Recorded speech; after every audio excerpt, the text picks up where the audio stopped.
cosas muy importantes. En teoría aquí me han marcado el icono de grabar, así que debería estar grabando, pero veremos cómo sale. Entonces, en general, yo trato de que la electrocardiografía sea bastante práctica, sin mucho detalle inicialmente, y de acuerdo a cómo avancemos al interés que tengan ustedes, podemos profundizar en el tema que ustedes quieran. Yo a veces digo más o menos yo quiero a una persona que más o menos intente o aprenda a manejar algo, una bicicleta. Entonces yo no quiero empezar con la fisiología del equilibrio, ni la velocidad, ni las leyes del equilibrio y la velocidad, y etcétera, etcétera, etcétera. Yo lo que quiero es hacer que se suban a la bicicleta, agarrarles un poquito para que no se caigan tan fuerte y que ustedes empiecen a partir a manejar la bicicleta. Si después ustedes saltan, manejan sin manos, hacen lo que ustedes quieran, depende de cada uno de ustedes. Pero mi intención es que por lo menos no se caigan, y si se caen no se mueran al manejar una bicicleta. Entonces las clases son muy prácticas y yo les tenía fotocopias en realidad de unos 50 o 60 electrocardiogramas para poder analizarlos ahí cuando nos reunimos en el consultorio, pero bueno, ahora inicialmente vamos a hacer en esquemas y después les voy a pasar para que podamos el jueves seguramente hacer como un taller e interpretar algunas fotocopias que tengo de los electrocardiogramas. Y si algún día nos vemos, pues les dejaré la fotocopia para que nos podamos ver y absorber cualquier duda. Cualquier pregunta que ustedes tienen, interrumpen en cualquier momento, sin ninguna vergüenza, sin ningún miedo, porque de eso se trata. Una vez que ustedes me dan el ok de que todo está claro, de que no hay ninguna duda, pues damos por avanzado eso y ya después vienen las evaluaciones. Habitualmente en la primera semana, digamos que yo les doy básicamente todo el electrocardiograma, no hay nota, no hay nada, así que pueden contestar, opinar todo lo que ustedes quieran, equivocarse las veces que ustedes quieran. Pero la próxima semana, cuando ya revisemos los temas y veamos algunas cosas y donde está el electrocardiograma, pues tengo todo el derecho de preguntarles porque se supone que en esta semana ya vamos a aprender lo básico. Y lo básico son establecer algunos criterios. Cuando considero que está fibrilado, cómo reconozco un aleteo, cuándo es un crecimiento de aurícula, un ventrículo, cuándo tiene un infarto, cosas así muy claras, grandes y prácticas. Entonces, ustedes ya saben que un electrocardiograma básicamente lo que representa es la actividad eléctrica del corazón. Ya lo han revisado esto en la teoría. Tiene varias ondas. La onda P que representa la actividad eléctrica a nivel de las aurículas y el QRS de los ventrículos y el ST y la onda T básicamente la repolarización. ¿Qué tenemos que recordar? Obviamente que cada uno de estos tiene algunos criterios que si bien no son absolutos, nos ayudan a decir esto es normal o está muy alejado de lo normal. Debo recordarles que el electrocardiograma en algunas enfermedades, en algunas circunstancias, es vital y solo el electro nos ayuda a hacer diagnóstico y a tomar una conducta, como si han estado en las clases teóricas, por ejemplo, en el infarto con elevación del segmento ST. Solo viendo un electrocardiograma y la clínica, yo ya tomo una conducta y planteo un diagnóstico. Y hacemos tratamientos complejos, como darle trombolíticos o angioplastía, solamente con esa información que nos da el electrocardiograma, que en esas circunstancias es prácticamente irreemplazable. Pero en otras circunstancias, el electrocardiograma no es el mejor método, sobre todo para descartar, por ejemplo, en hipertrofias y más de auriculares, el hecho de que yo no cumpla o el electrocardiograma no cumpla los criterios clásicos de hipertrofia auricular y ventricular, no descarta que el paciente realmente tenga una hipertrofia. Es decir, su sensibilidad no es muy elevada en muchas circunstancias. yo le hago una ecografía y le hago una tomografía, tengo hipertrofia, pero mi electrocardiograma es completamente normal. Entonces, debo conocer para qué cosas me es muy útil el electrocardiograma y para qué otras cosas tiene sus limitaciones. Eso no quiere decir que no haga un electrocardiograma cuando tengo sospecha de hipertrofia ventricular. Hago el electrocardiograma, pero tengo que tener cuidado en decir que el electrocardiograma no muestra datos de hipertrofia ventricular, pero es solamente el electro. Si le hago una eco, posiblemente tenga, pero eso es una limitación del método y no de lo que nosotros hacemos la medicina. Es igual lo que está sucediendo ahora, ya les digo todos los días con el COVID. Si yo tengo clínica compatible con COVID, tengo un contacto con COVID, aunque el PCR me dé negativo, no me descarta el COVID. Peor con los anticuerpos, no me descartan completamente dependiendo de las circunstancias clínicas. Y eso es lo que hay que tener cuidado en el electrocardiograma. ¿Qué debemos recordar en un electrocardiograma básico? El electrocardiograma básico tiene 12 derivaciones. Su nombre lo dice, es un electrocardiograma básico. Hay derivaciones que son adicionales que se pueden utilizar en algunas circunstancias particulares. Pero el básico tiene 12 derivaciones. Las 6 primeras derivaciones que habitualmente se inscriben en todos los electrocardiogramas son las derivaciones que se llaman frontales. Y ustedes ya saben que pueden ser bi o unipolares. Las 6 primeras derivaciones son de 1, de 2, de 3, ABR, ABL y ABF. Y las últimas 6 derivaciones de un electrocardiograma básico son las derivaciones precordiales que van desde el B1 hasta B6 de acuerdo a dónde se localiza el electrodo explorador.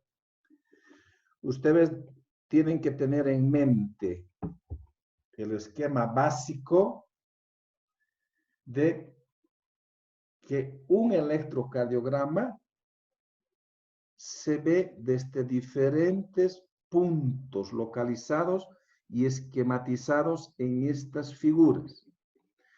Cada derivación representa un punto desde el cual yo estoy examinando el corazón. Así, para fines prácticos y simplificando, D1 significa que yo estoy observando el corazón, la actividad eléctrica del corazón desde este punto. Este es el eje de D1. ABF representa esta línea, es decir, estoy examinando yo el corazón desde este punto de vista. ABR está al lado derecho, digamos, en el plano frontal. En cambio, en el plano precordial u horizontal también que se llama, cada uno de estos puntos, desde B1 a B6 o a veces llegamos hasta B9, también representa un punto desde el cual estoy analizando la actividad eléctrica. Y si bien hay algunas derivaciones que están en el medio y pueden variar, hay algunas derivaciones que son clásicas, izquierdas, derechas, inferiores. Siguiendo este esquema básico, D1 y ABL en el plano frontal son consideradas derivaciones izquierdas porque están examinando el corazón desde este punto. En cambio, ABR es una derivación derecha porque examina el corazón desde este otro lado. Las derivaciones D2, D3 y ABF se consideran derivaciones inferiores porque están examinando el corazón desde abajo. En cambio, en el plano horizontal o precordial, V1 es considerada una derivación derecha, a veces hasta B2, la transición habitualmente está en V3 y de B4, sobre todo B5 y B6, son consideradas derivaciones izquierdas. ¿Por qué es importante recordar esto? Porque la morfología del complejo QRS va a variar de acuerdo a de dónde estoy mirando yo el corazón. Si miro el corazón de este lado derecho, en el plano frontal ABR, o en el plano horizontal en V1, el complejo QRS va a ser completamente diferente a si estoy viendo el corazón desde D1 o estoy viendo el corazón desde V5 o desde V6.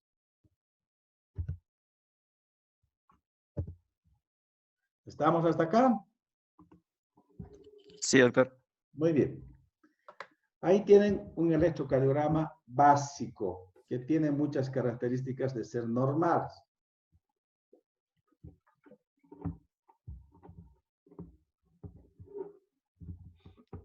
Acá vamos a empezar un poquito por lo más grande.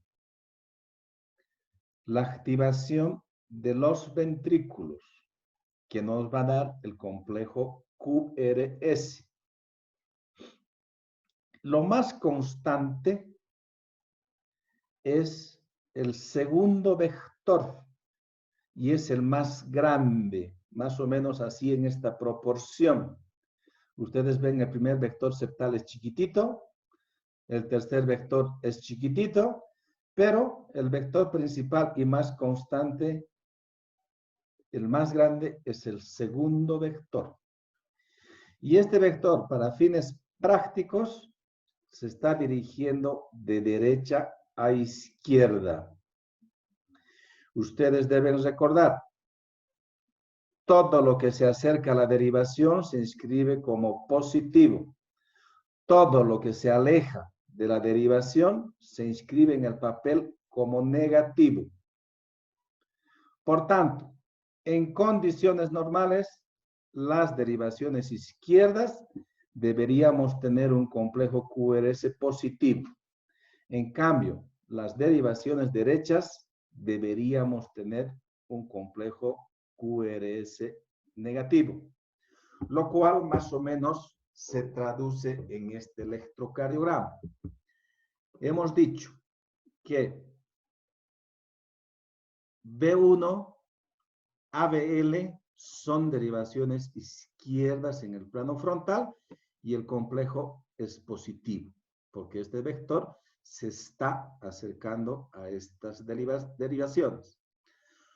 No sucede lo mismo en ABR. En ABR hemos dicho que es una derivación derecha, está acá arriba, al otro lado. Por tanto, este vector se está alejando y me va a inscribir en el electrocardiograma negativo. Eso es lo normal.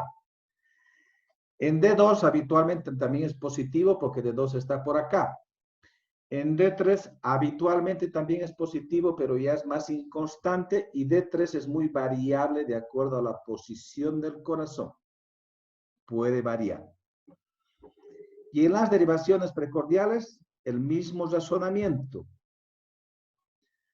V1 es una derivación derecha, dijimos. Por tanto, el complejo QRS tiene que ser negativo. En cambio, después de B3, que hemos dicho que es la transición habitualmente, B4, B5, B6, debería ser positivo en condiciones normales. Recordarles que la duración del complejo QRS normalmente no debería ser más allá de 0,10, es decir, 2 cuadraditos y medio. En cualquiera de las derivaciones. Acá tenemos un complejo QRS estrecho, menos de 0,10, porque aquí máximo durará 2 cuadraditos, que sería 0,08. Eso es lo que hay que recordar inicialmente. ¿Qué más tenemos que recordar cuando veamos bloqueos, cuando veamos hipertrofias? Es estos otros vectores, el primer y el tercer vector, que no son constantes, no siempre se los ve y no por eso el electrocardiograma es anormal. Pero el primer vector se dirige de izquierda a derecha, al igual que el tercer vector que va de izquierda a derecha, al contrario de lo que es el segundo vector. Es por eso el famoso complejo QRS. Si vemos el electrocardiograma desde la primera derivación que hemos dicho que es izquierda, este primer vector que se está alejando de esta derivación nos daría la onda Q. El segundo vector, que es el más importante y se está acercando a esta derivación, nos daría la R. Y el tercer vector, que también se está alejando, nos va a dar negativo en las derivaciones izquierdas y sería la onda S. Como les digo, no siempre es constante. Aquí, según mis ojos, por ejemplo, yo no veo onda Q ni veo onda S, pero eso es completamente normal. Aquí sí veo onda Q, aquí sí veo una onda S, aquí también veo onda S, pero eso es completamente normal. No todos tienen que tener QRS, aunque se llama QRS. Lo correcto, obviamente, acá sería llamar solamente R, porque no tiene ni Q ni S.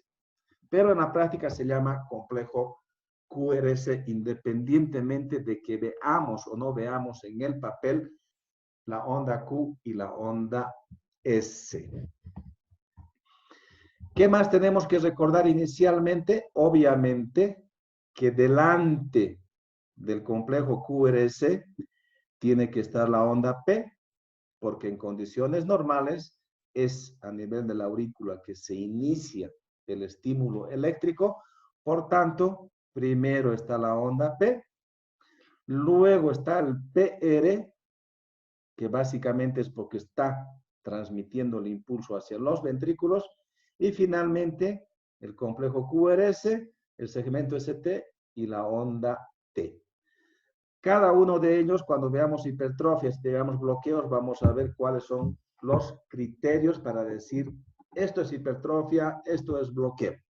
Por ahora quiero que tengan un pantallazo así grande de cómo es el complejo QRS visto en las 12 derivaciones estándar principales que se hacen.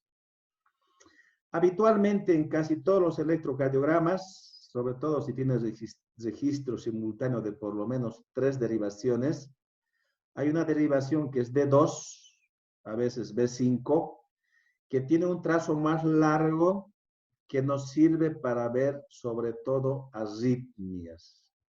Cuando es un trazo cortito y sobre todo si la frecuencia cardíaca es lenta, habitualmente acá tenemos 1 o 2 complejos y no tenemos más. Y si queremos ver con más detalle, tenemos que analizar en la derivación D2, que esta es la más larga.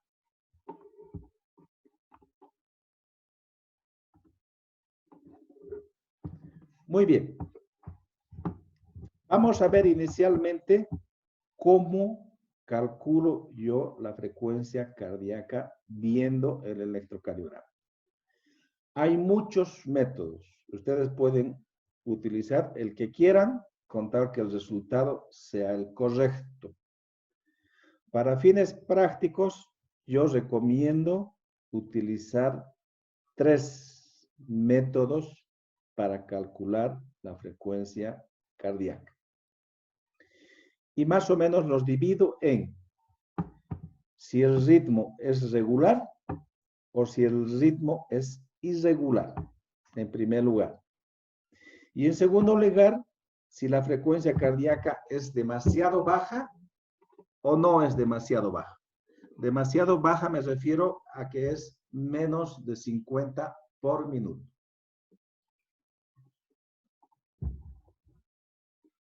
Si ustedes quieren utilizar una calculadora. Y es un método que no les va a fallar cuando el ritmo es regular, es utilizar esta técnica, que consiste solamente en agarrar una constante de 1500. Y lo único que tienen que hacer es contar cuántos cuadraditos de los pequeñitos en el electrocardiograma hay entre dos complejos QRS. En este ejemplo, entre esto y esto hay 15 cuadraditos pequeños. Entonces, lo que se hace es dividir 1500 entre el número de cuadraditos pequeños y el resultado será 100 latidos por minuto. Esta técnica nos sirve y es muy útil cuando es regular. Cuando es irregular, no es bueno utilizar ni el método de 1500, tampoco este otro método. ¿Por qué? Porque la frecuencia nos va a variar demasiado dependiendo de dónde estemos controlando. Si yo considero estos dos complejos QRS, me va a dar una frecuencia. Acá aproximadamente 160 por minuto. Pero si tomo en cuenta este complejo y este complejo, me va a dar una frecuencia mucho menor. En este caso me dará como 80 por minuto aproximadamente. Entonces, ustedes están viendo que si es irregular y utilizo una de estas dos técnicas, mi frecuencia cardíaca puede variar desde 160 hasta 80, lo cual no es correcto. Si bien pueden haber variaciones, no debe ser muy significativa. 5, 8, hasta 10 podemos permitir que haya alguna variación, pero más de eso no. En cambio acá estamos prácticamente el doble, de 80 a 160, y eso no es correcto. Este método vamos a utilizar solo cuando el ritmo es irregular.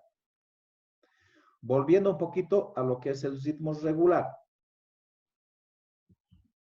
Si no queremos utilizar la calculadora para utilizar este método, utilizamos este otro que es muy práctico también.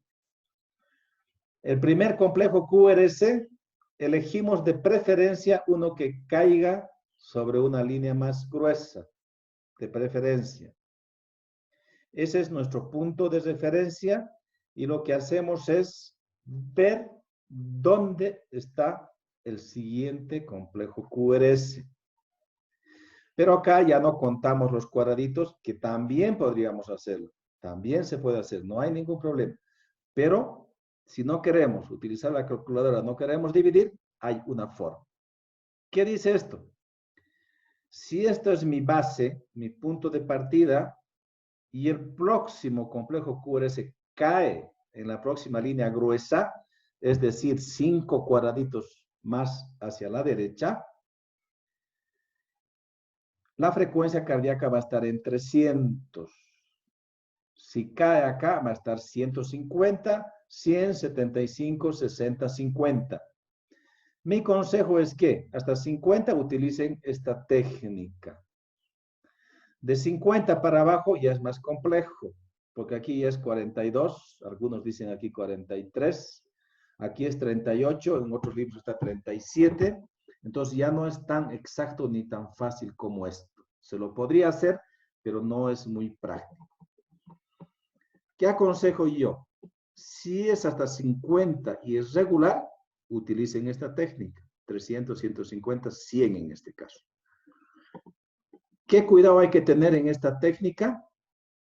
Que si me cae en el medio, si no está sobre la línea, la frecuencia obviamente no va a ser exacta. Para eso, lo único que tengo que hacer es ver qué diferencia hay entre uno y otro y dónde ha caído el complejo QRS. Acá, por ejemplo, entre 150 y 100 hay 50 de diferencia. Y entre dos rayitas ya sabemos que hay 5 pequeñitas. Entonces, cada pequeñito, cada milímetro, cada cuadradito pequeño va a tener un valor de 10. Entonces, si aquí es 100 y ha caído 2 cuadraditos más acá, pues la frecuencia será 120. Y hay que tener el cuidado de que el valor de cada cuadradito va a ser diferente dependiendo de la frecuencia cardíaca. Entre 60 y 50 solamente tengo 10 de diferencia. Por tanto, cada cuadradito acá solamente va a valer 2. En cambio, aquí hemos dicho que vale 10. Aquí va a valer 30. ¿Estamos? Varía de acuerdo a dónde esté. Entonces, ¿qué hago para sacar la frecuencia cardíaca? Primero veo si es regular o es irregular. Si es regular, puedo utilizar directamente esta técnica, 1500, y cuento los cuadraditos que hay y los divido. Y si mi frecuencia está por encima de 100, puedo utilizar 300, 150, 100, etc. Si es irregular, no deberían utilizar ninguno de estos, sino sacamos el promedio. El promedio de un registro que sea un poquito largo, el más largo que tengan en el papel. Si se puede 6 segundos, mejor, porque es más fácil calcular todo y no va a haber tanta variación. Para eso tendría que tener un registro con 30 cuadraditos grandes, que representarían a 6 segundos. Y lo único que hago es contar cuántos complejos QRS han caído en esos 6 segundos. Como la frecuencia cardíaca se expresa en latidos por minuto, lo único que hago es multiplicar. Si en 6 segundos tengo 10 complejos, por darles un ejemplo, pues en 60 segundos tengo que multiplicarlos por 10 y voy a tener 100 de frecuencia cardíaca. Si no tengo los 6 segundos, puedo hacer 3 segundos. Pero en este caso, en lugar de multiplicarlo por 10, pues tengo que multiplicarlo por 20. Se puede hacer en 4 segundos también, pero aquí hay que multiplicarle por 15 porque me tiene que dar 60 el resultado final. En estos casos, que es muy irregular, sobre todo en la fibrilación auricular, lo importante es el promedio, pero obviamente también se puede sacar el mínimo y el máximo, pero primero hay que expresar el promedio. Entonces, puedo decir, tiene frecuencia ventricular en promedio de 100 por minuto, con una mínima de 80 y una máxima de 160. En cambio acá, digo, la frecuencia cardíaca es de 100 con cualquiera de estos dos métodos.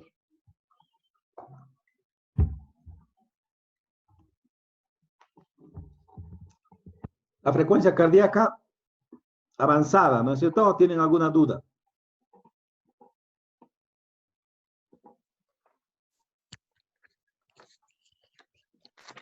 No, doctor. Nada, Está bien, todo doctor. en orden. ¿No ven? Sí, doctor. Muy bien. Entonces vamos a seguir. Eso en cuanto a la frecuencia cardíaca. En cualquier electrocardiograma que hagan el informe, los dos criterios que nunca van a faltar y que son los iniciales siempre va a ser el ritmo y va a ser la frecuencia. Entonces ustedes dirán, este electrocardiograma tiene un ritmo sinusal y está a 110 por minuto, a 40 por minuto, a ustedes quieran, fibrilación auricular, etcétera, etcétera. Pero son dos de los criterios que nunca faltan y son los primeros en el electrocardiograma. No está bien, digamos, empezar a decir, tiene un bloqueo de rama derecha. Primero debo empezar por el ritmo y la frecuencia. Entonces yo digo, tiene un ritmo sinusal, está a 60 por minuto y tiene un bloqueo de rama derecha, o tiene un infarto, o tiene crecimiento ventricular, o tiene alguna otra cosa. Pero lo básico tendría que ser el ritmo y la frecuencia cardíaca. Vamos a ver algunas características de algunos ritmos que son los más frecuentes. Revisar electrocardiogramas, revisar insuficiencia cardíaca, revisar hipertensión arterial puede durar meses, días. Hay libros enteros de cada una de esas cosas, pero no es la intención. La intención es ver lo más frecuente y establecer algunos criterios, lo más básicos y lo más claros posibles. Entonces, vamos a ver algunos de esos criterios de algunos ritmos que son los más frecuentes. El normal, si ustedes quieren, es el ritmo sinusal. ¿Por qué? Porque justamente el estímulo está empezando en el nódulo sinusal, que está en la aurícula derecha, va a la aurícula izquierda, etcétera, etcétera, etcétera.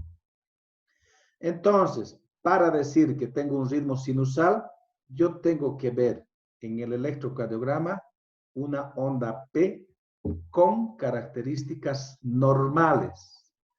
¿Qué quiere decir? No es que si está grande o está chiquito. Quiere decir que donde es positivo, donde debería ser positivo, tengo que ver positivo. Donde debería ser negativo, pues tengo que ver la negativa. Y es exactamente igual que el complejo QRS. El vector principal de activación auricular también está dirigido hacia la izquierda. Casi siempre van juntos. Si es positivo con la onda P, es positivo el complejo QRS.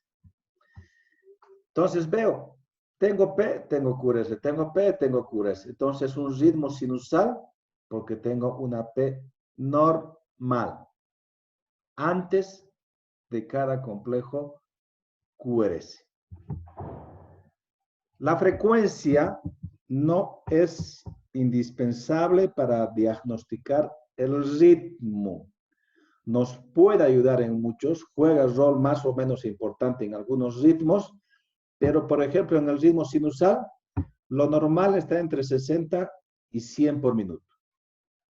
Si está por debajo de 60, pero mantiene las características del ritmo sinusal, se llama bradicardia sinusal. Si está por encima de 100, pero con las mismas características del sinusal, pues es una taquicardia sinusal. Aunque la frecuencia esté por fuera de lo normal, si el origen del ritmo es sinusal, se sigue llamando taquicardia sinusal, que es lo normal, que se está iniciando en el nódulo sinusal. Si el nódulo sinusal, por alguna circunstancia, no funciona normalmente, el siguiente lugar donde se inicia la actividad eléctrica es la unión auriculoventricular, antes conocida mucho más comúnmente como el nodo auriculoventricular, es porque eso se llamaba ritmo nodal, se llama también funcional y varias denominaciones que tienen, pero la idea hoy en día es que el origen de este ritmo está justamente en esta zona, entre la unión de las aurículas con los ventrículos. Lo que implica, puede ser el ritmo nodal, que dice que no tiene tanta capacidad en sí de generar en condiciones normales estímulos eléctricos.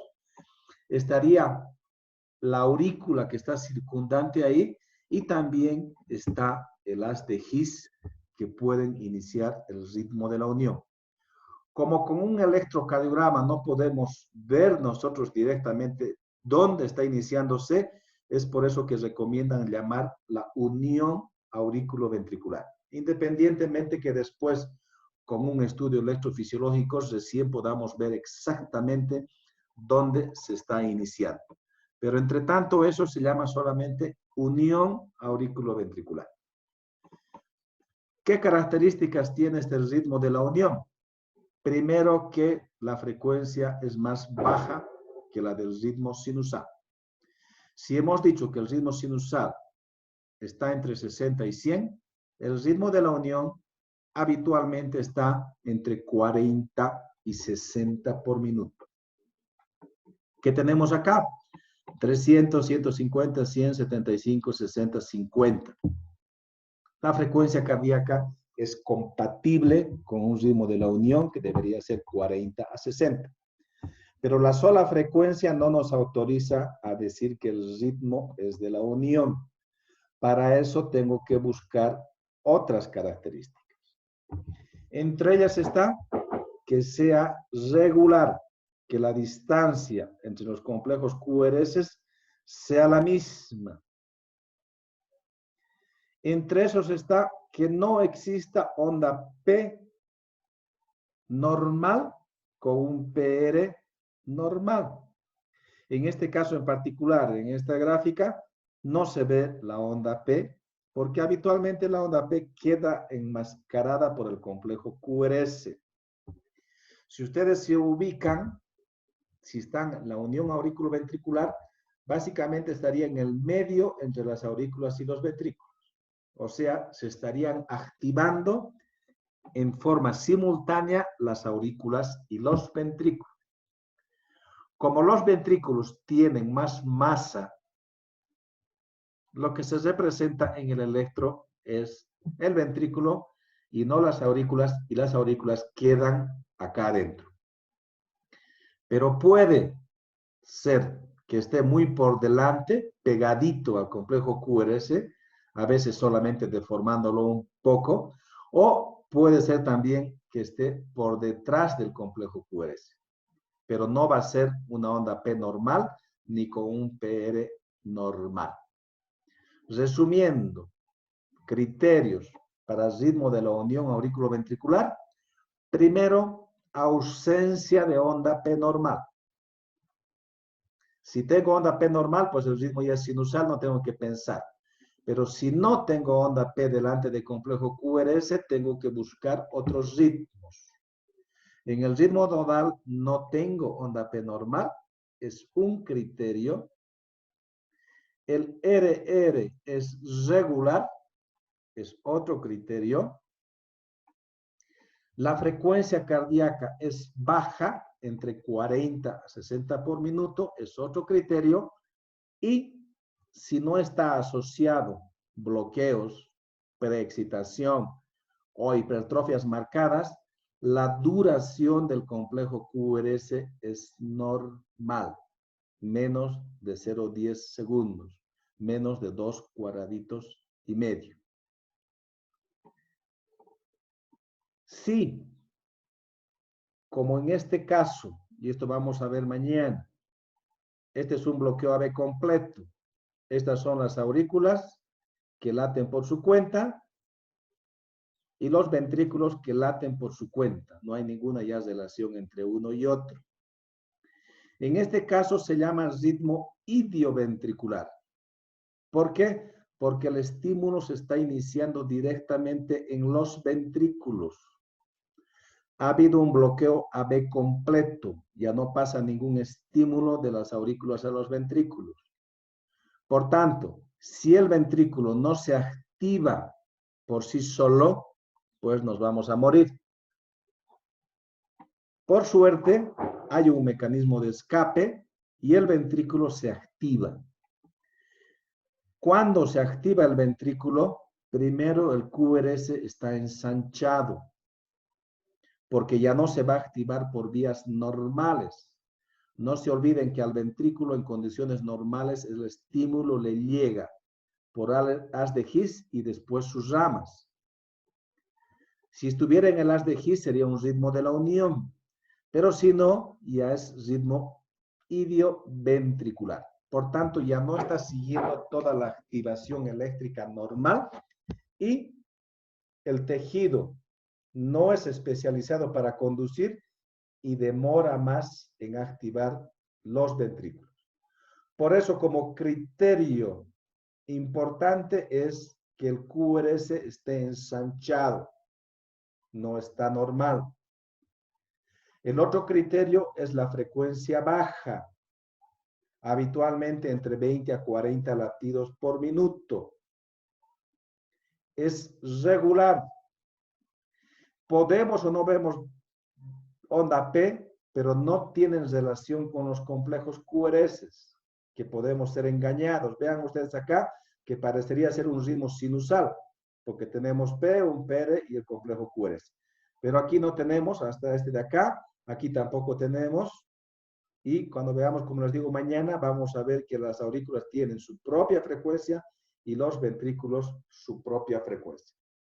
En resumen, criterios de ritmo idioventricular, complejos QRS ensanchados, regular, frecuencia baja entre 20 a 40 por minuto, y si es que hay onda P, no hay relación clara con las ondas P, y si son pausas sinusales, por ejemplo, entonces no vamos a ver nada de ondas P como acá, pero los complejos van a ser ensanchados y con una frecuencia mucho más baja.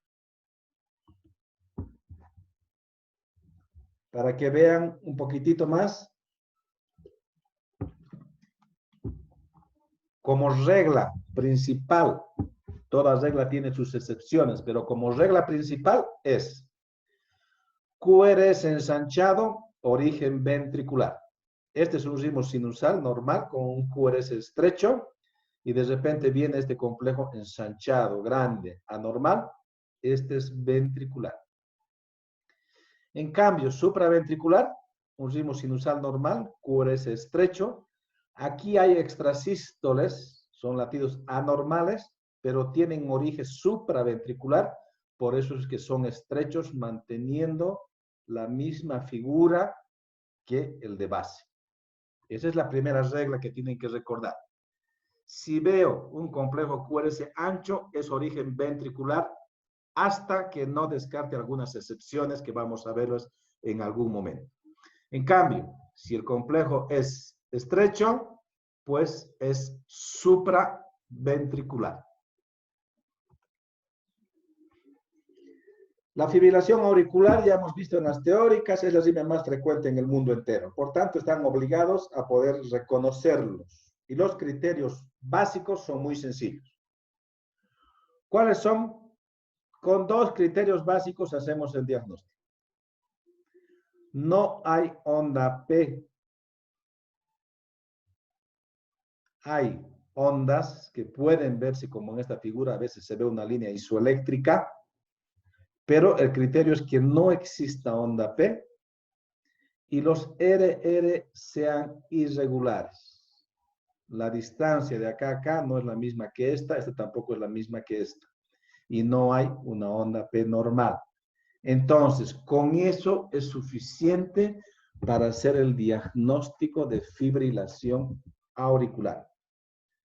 Ausencia de onda P y RR completamente irregular. Algunos ejemplos. Acá se ven pequeñas ondas en la línea, pero ustedes vean que es irregular. Aquí más irregular. Diferentes derivaciones. El registro de abajo también es una fibrilación auricular, pero en V1 tiene estas ondas que nos pueden hacer confundir con flutter, pero ustedes vean que es completamente irregular. El flutter más comúnmente es regular y no tiene estas características.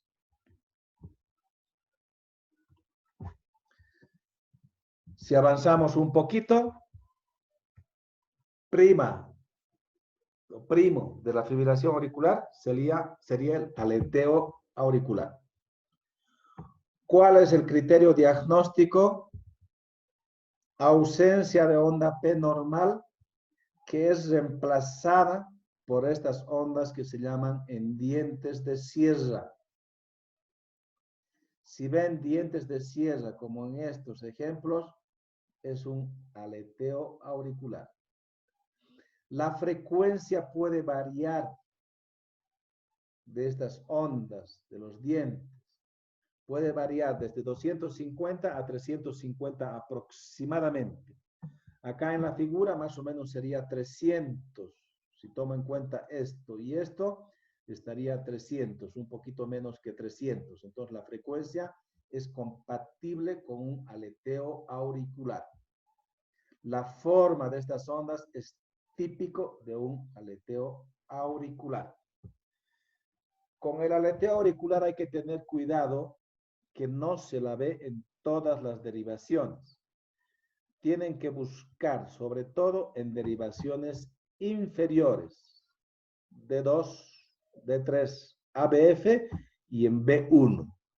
Esas son las derivaciones en las cuales se puede ver un aleteo auricular.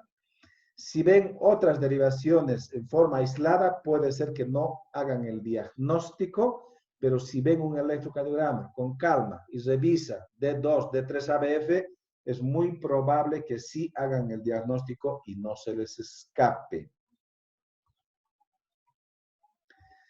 ¿Qué otras alteraciones del ritmo frecuentes vamos a tener? La taquicardia paroxística supraventricular.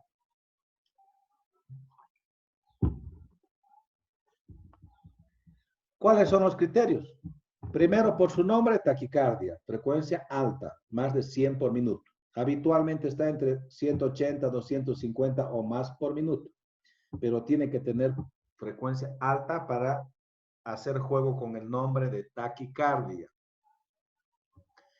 Como es supraventricular, como criterio importante, ya hemos dicho, el QRS tiene que ser estrecho, no tiene que ser ensanchado. De ahí viene su nombre. Taquicardia supraventricular, QRS estrecho, regular. La distancia entre las series es regular y obviamente no hay onda P, por lo menos onda P normal no existe. Desde el punto de vista fisiopatológico, básicamente es igual que un ritmo de la unión AB.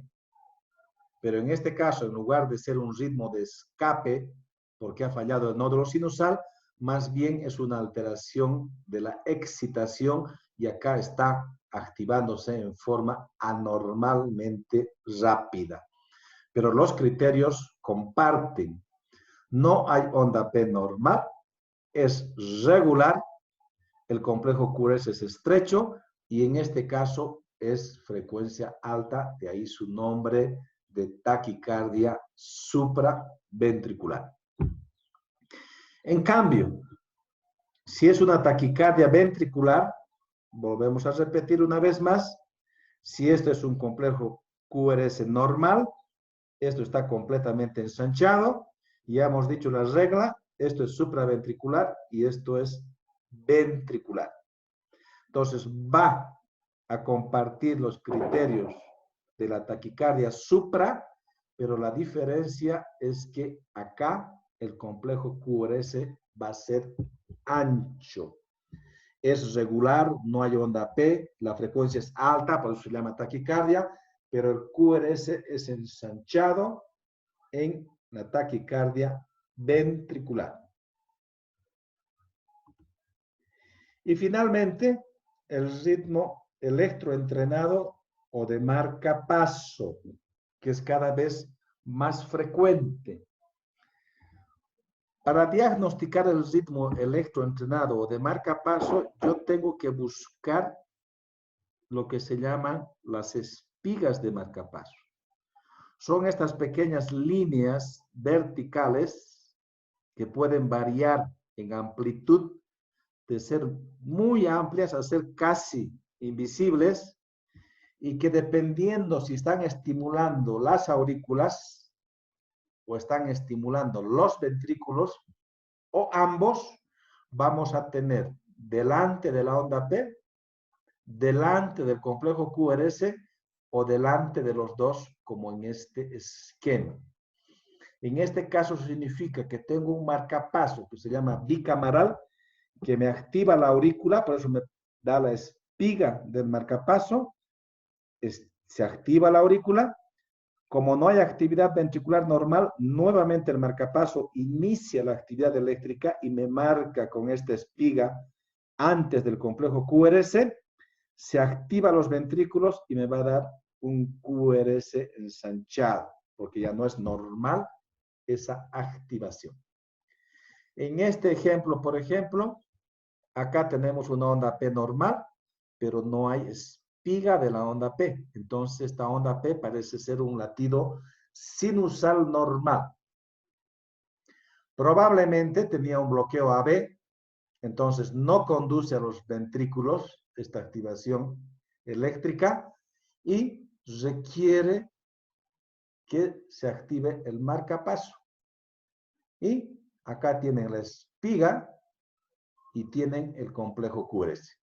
En este caso, el marcapaso está activando solamente los ventrículos.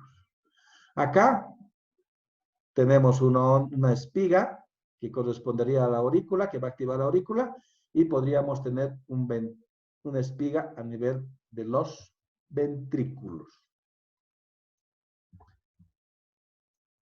Estos son los ritmos más frecuentes vistos en la práctica clínica. Son pocos que hemos visto, pero son los más importantes y son por lo menos el 80% de lo que se ve en la actividad práctica. Ustedes cuando sean internos, cuando sean residentes, si recuerdan estos criterios básicos, van a poder diagnosticar por lo menos el 80% de los electrocardiogramas que se les presente en las manos. Así que yo les recomiendo que se guarden sus apuntes. En este caso, yo les voy a dar todo este material, no me lo guardo, así que les voy a pasar. Van a tener esa facilidad de que les voy a pasar por lo menos los electrocardiogramas para que se los guarden. Y el rato que necesiten, cuando sean internos o residentes y no sepan bien un electrocardiograma, revisan sus apuntes y se van a acordar de mí. Y van a decir, el doctor Arandia nos dijo que hagamos esto. Y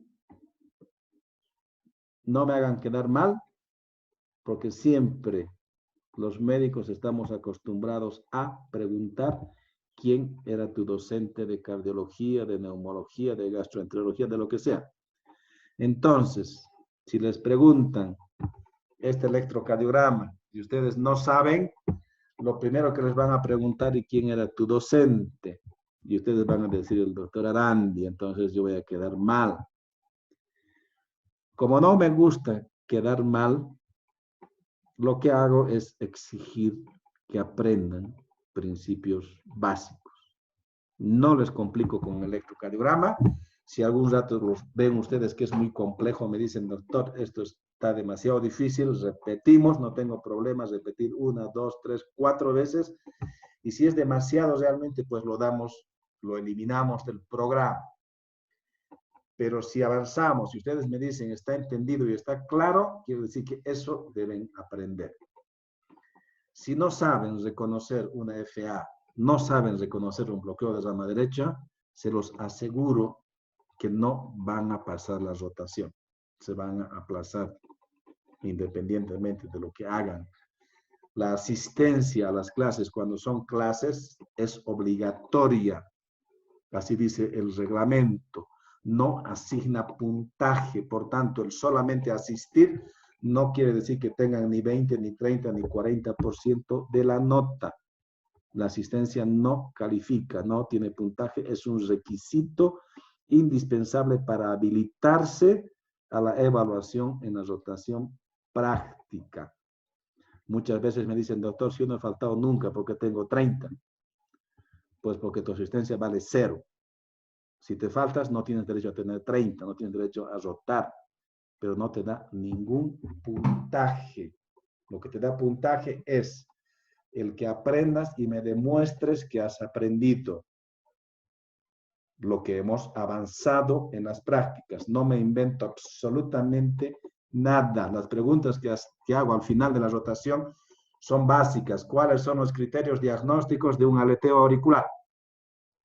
¿Cuáles son los diagnósticos de una taquicardia ventricular? En la parte del electrocardiograma. No pregunto ninguna otra cosa que sea difícil, pero lo mínimo tienen que aprender. Y les voy a agradecer muchísimo cuando aprendan, se acuerden de mí y les digan quién ha sido tu docente y digan al doctor Arandia y ustedes estén en lo correcto. Posiblemente sea el mejor pago que tiene un docente, es que aprendan algo, más aún algo que parece complicado y no es complicado cuando lo ven con calma y con orden y puedan decir, esto aprendí en la rotación. como no estamos muy avanzados en la hora, vamos a avanzar una cosita básica que es relativamente frecuente, por eso se los digo. Ya hemos dicho 4 veces, creo, hasta ahora, que QRS estrecho es supraventricular. QRS ensanchado es ventricular. Esa es la regla. Y eso es válido en casos de taquicardia, como en este caso, en casos del ritmo de la unión, del aleteo, de cualquier cosa que ustedes vean, es el mismo concepto. Ancho es ventrículo, estrecho es arriba del ventrículo, del haz de His para arriba. Ese es el concepto básico. Pero hay excepciones. Hay circunstancias en las cuales el origen del estímulo es supraventricular, pero el complejo QRS está ensanchado. Yo espero, si el origen es supraventricular, que mi QRS sea normal. Pero hay circunstancias que no es así y que tengo un ritmo sinusal o cualquiera, pero que sea supraventricular y mi QRS está ensanchado y me va a dar lugar a confundirme con el origen ventricular. ¿Y cuáles son esas circunstancias muy frecuentes? Bueno, no muy frecuentes, pero como para que lo tengan en cuenta. No es pregunta de examen para ustedes, para los residentes sí. Todos los internos y residentes deben saber esa respuesta. Ustedes no les voy a calificar, pero les voy a dar la información. Esas circunstancias son, por ejemplo, que el paciente tenga un bloqueo de rama, derecha o izquierda.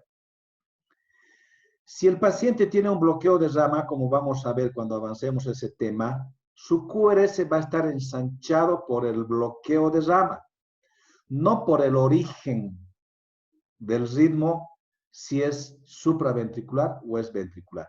Está ensanchado porque tiene un trastorno de conducción intraventricular que ha hecho que esté ancho. Entonces yo puedo tener una onda P normal, que es el ritmo sinusal, y después voy a tener un QRS ensanchado. Pero ese QRS está ensanchado por el bloqueo, no está ensanchado porque el origen sea ventricular del estímulo. Y en ese caso tengo yo un ritmo sinusal, pero con QRS ensanchado. Puedo tener un ritmo de la unión, pero con QRS ensanchado. Puedo tener una FA con QRS ensanchado. Puedo tener un ataque supra con QRS ensanchado, cuando yo esperaría que no esté ensanchado. Pero es una condición en las cuales puedo ensanchar el QRS sin que el origen sea ventricular.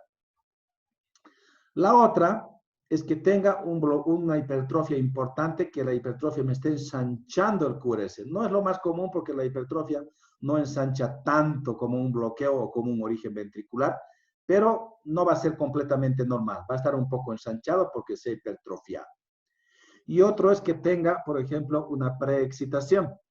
Si tengo un Wolf, el Wolf produce un QRS ensanchado, pero una vez más, no es porque el origen sea ventricular, sino porque están asociadas otras alteraciones que hacen que ese QRS se ensanche. En resumen, está ensanchado el QRS o porque tiene un bloqueo de rama, o está ensanchado porque tiene una hipertrofia o porque tiene una preexcitación. Por tanto, aunque el origen sea supraventricular en esas circunstancias, el QRS va a estar ensanchado y podemos confundirnos con el origen ventricular. ¿Estamos? Sí, doctor. Sí, doctor. Preguntas. Doctor, una pregunta. En la diapositiva en que mostraba el ritmo idioventricular, ahí aparecían ondas T negativas y en algunos electros, así de algunos libros, mostraba como ejemplo. ¿Eso no se constituye también como un criterio diagnóstico para ritmo idioventricular, no, doctor? ¿O es ¿Muestra qué me dice? independiente? No te he escuchado bien.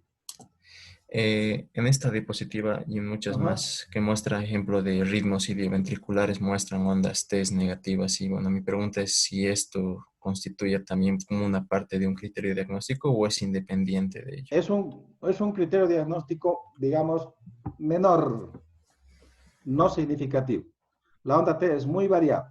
Entonces, por la onda T positivo, negativo, plana, no podría apoyarme, digamos, el diagnóstico de origen ventricular. No lo tomaría en Pues, cuenta como un criterio importante. gracias, doctor. ¿Alguna otra pregunta?